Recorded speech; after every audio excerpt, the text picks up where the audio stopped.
मैं जेल में अपनी जिंदगी खत्म करना चाहता था, इसलिए मैंने चावल सूप में भिगो दिए। फिर मैं सीधे उस गंजे आदमी के पास गया। वह इस जेल में गिरोह का सरगना था। उसने मुझे हैरानी से देखा, लेकिन इससे पहले कि वह समझ पाता क्या हो रहा है, मैंने बचा हुआ खाना सीधे उसके सिर पर पलट दिया। उसने हाथ उठाकर अपने आदमियों से कहा कि कोई हिले नहीं, क्योंकि आज तक किसी ने उसे यूं उकसाने की हिम्मत नहीं की थी। लेकिन मैं नहीं रुका। मैंने ट्रे उठाई और उसके सिर पर दे मारी और उसे लगातार और भी जोर से धकेलता रहा। वह तुरंत भड़क गया। उसने मुझे खत्म करने के इरादे से अपनी चॉपस्टिक्स पकड़ ली और जब मैंने उसे उठते देखा तो सच में मैं जोश में आ गया। मैं छूट गया और खुद को लड़ाई में झोंक दिया, पर मुझे नहीं लगा था कि एक घूंसा उसे वहीं बेहोश कर देगा। जेल में सब चुप हो गए।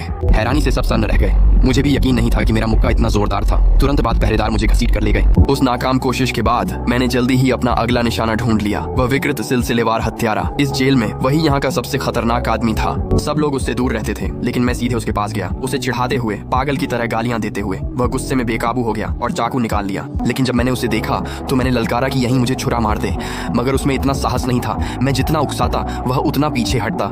मेरी नजर देखकर वह डर गया। वह पूरी तरह टूट गया और आखिर में जमीन पर बैठकर अपनी माँ को पुकारते हुए रोने लगा।